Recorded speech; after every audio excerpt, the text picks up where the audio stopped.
This program has been made possible in part by the following sponsors: David and Mark Goodman,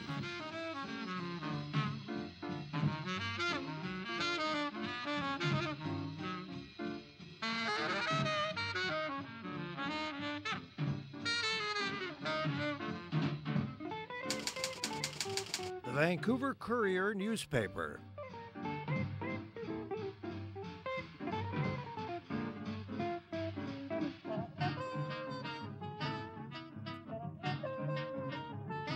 Vancouver lawyers Dumoulin Boscovich,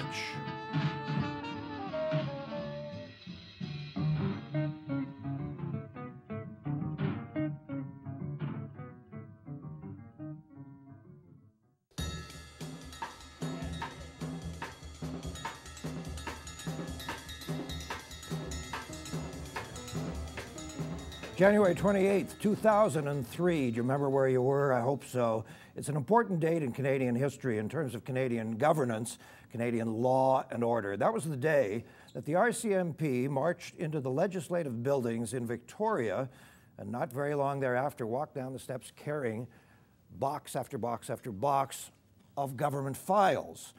The files mostly came from the offices of Dave Basi, who at the time was working for Gary Collins, the finance minister, and Bob-Virk, who was working for the then Minister of Transportation, Judith Reid. That story, all about BC Rail and Basi-Virk, has gone on now for well nigh to 8 years.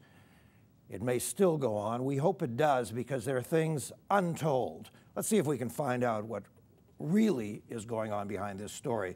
We've invited our friend Bill Tieleman to the studio. Hello, Bill. Bill is, of course, a well-known local journalist with 24 Hours and The Tyee online. He is also, of course, the key strategist for the fight, is fight the right word? F the HST campaign, was a communications director for a premier. Which premier? Glenn Clark. Glenn Clark, and a communications director for BC Federation of Labour. All right, Basi-Virk, BC Rail. Very complex. If anybody knows this story, it's you, because you sat through every moment of every trial. What's it all about? It's the biggest story, in a way, the biggest political scandal we've seen in British Columbia in decades. And you've got $1 billion sale, the largest privatization of a public asset in BC history. You've got a railway which is storied, which W.A.C. Bennett, every government has cherished, which has actually made money, not lost money for most of its history. And it's been an integral part of the economic structure of British Columbia. You've got a huge corporation, CN, with ties to the Premier, a big backer, financial backer of the Premier, that buys BC Rail. And then you've got a police raid on the legislature, unprecedented, has not happened before. Police marching into the legislature, taking out box after box of material. We find out later there's wiretaps of Basi and Virk, two ministerial assistants to the government, one of them one of the key players in all of this, and one of the key players in dealing with the press gallery and the media. So we've got all of these things going on. Other than the exception of sex, it's a great scandal. Yeah, and the sex is probably there, but we'll never We don't know about that about part. it, yeah. And that all of that came, the RCMP part came about almost by accident, because they were investigating marijuana and cocaine smuggling. That's correct. Yeah. Okay, so is it at all credible in any way, shape, or form that these two, in a way, minor players, did all of this, whatever it is, on their own? Well, I call them the golden Rosencrantz and Guildenstern of Hamlet in this one, because it just seems incredible that these two guys who are really not at the top of the heap of the food chain in politics are the only two guys who get charged and convicted, or actually plead guilty, of this whole thing, with a massive, massive sale and everything else going on. And yet, that's what we've learned. That's all we have. They were the only, there was one other player charged in a minor role, and he was, later the charges were dropped. So basically, they're the guys who are hung out to dry. We'll get to that hanging out to dry process in a minute, but let's look at some of the other players. Of course, the Premier began by saying that he would sell BC Rail. Then he flip-flopped and he said before the election, I'll never sell BC Rail. Was it a year later that he, of course, changed his mind? One is allowed to do that, I guess, and then sold BC Rail. But so many people, including those involved in the process, said all along that the process was tainted. That's exactly right. We had the situation where a week before the announcement of the sale to CN, CP, another huge player, Canadian Pacific, was in a leaked memo to our friend Von Palmer said this is an unfair process, we're dropping out. We later found out from documents released in the court through the defense that Burlington Northern Santa Fe, who was partnering with another railway in this one, also dropped out, also said this is not a fair process. We know that information was leaked to CN, and we were told at the time, subsequently, that it was a mistake and it was all clarified. We had a fairness commissioner say everything was done properly and fairly, and yet we also had the finance minister, Gary Collins at the time, under video surveillance by the RCMP at Villa del Lupo restaurant. We were told that no politicians were under suspicion or were under investigation, and yet there was this surveillance operation. So there's a lot of questions just in that short little period right there that are unanswered still to this day. I ate there recently, and I had this sense I was being watched. That was for the cutlery. Yeah, exactly. Now look, the man who was chair of CN Rail was David McLean. Still is CEO. Yeah. Chair. And also a big supporter of Gordon Campbell's Liberals. Longtime supporter, financial supporter. The CN has been a financial supporter, very large financial supporter of the Liberal Party.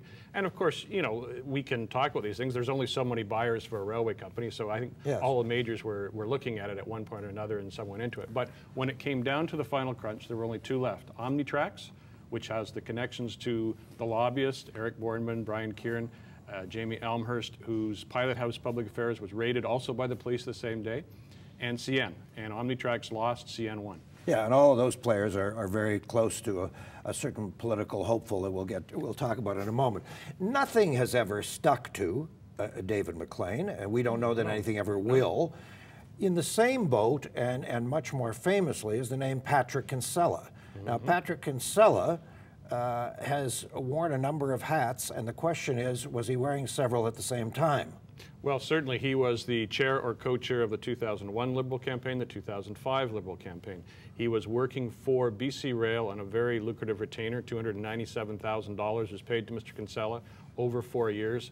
And yet, in information that was brought forward in the pretrial hearings, it was said that some of the executives of BC Rail didn't know what he was doing, even though he was a highly paid consultant. They didn't know what he was doing at BC Rail. They weren't aware of him and his contract. So there's been a number of questions. Clearly, lots of political connections.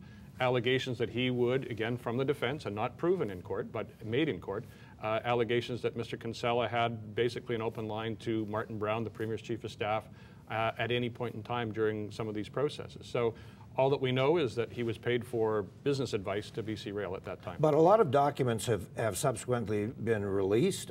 Justice Bennett had a lot of documents that people didn't want released, and then she said, oh, no, we're putting these out. They may or may not have been blacked out, I don't know. Did you get to see many of them? There's more black than white there, I'll tell you that. There's an awful lot that were severed, a lot of documents. I've been through, David, there's literally over 1 million pages of evidence in this case.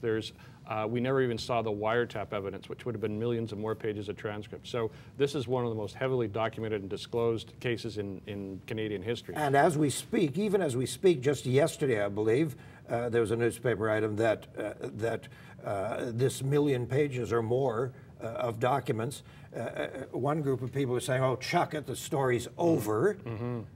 Does that make sense?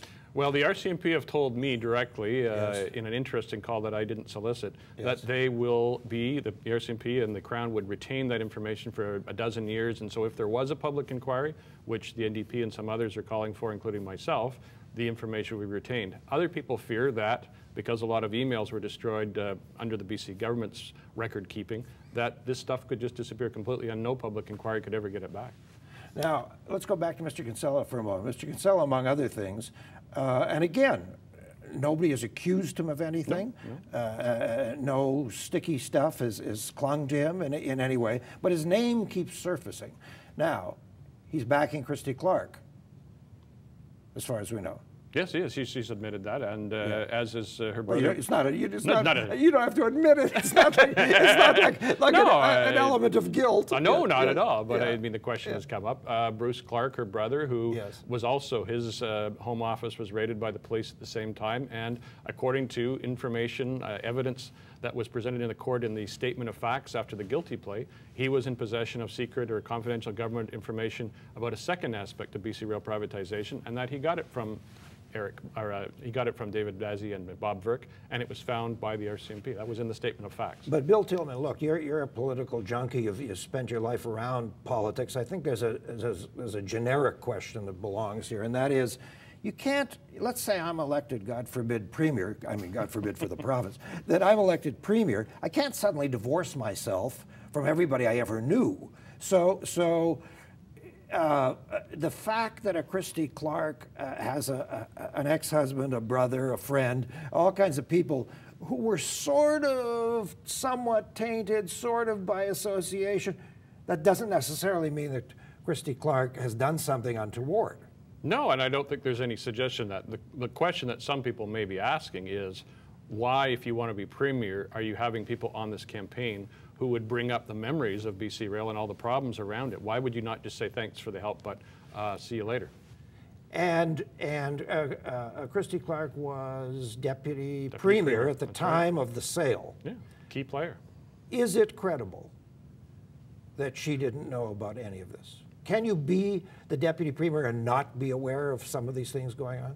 Well, certainly we know that she was quite aware of all the details of the sale. She certainly was, because of all the cabinet discussions. Kevin Falcon was as well, another leadership contender. Yes. I mean, they had discussions at the cabinet table talking about, I mean, this is a $1 billion privatization. This isn't selling off some, you know, minor piece of property somewhere in northern British Columbia. This is the lifeline, the main line through British Columbia, and it's worth $1 billion. It has a lot of historical value and a lot of emotional value. And it has a lot of real value to CN now, because Hunter Harrison, the CEO, was crowing about it as soon as he got it, how much money they were making off of BC Rail.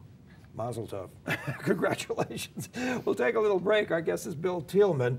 And we just want you to spend a few moments along with us saying thanks to some of the good people who support this show. But let me just quickly remind you that if you want to look at, find an email for me or my blog or our Twitter or Facebook pages, you simply go to davidberner.com. So we're just going to take this breather and say thanks to some of the folks who have sponsored this program.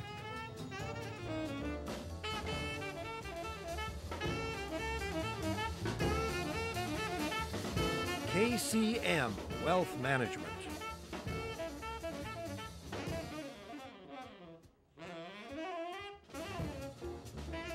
Vancouver lawyers Dumel and Boscovich.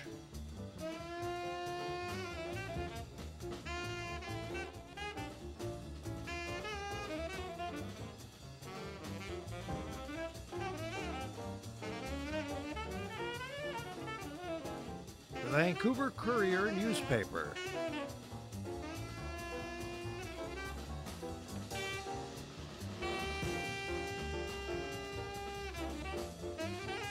David and Mark Goodman.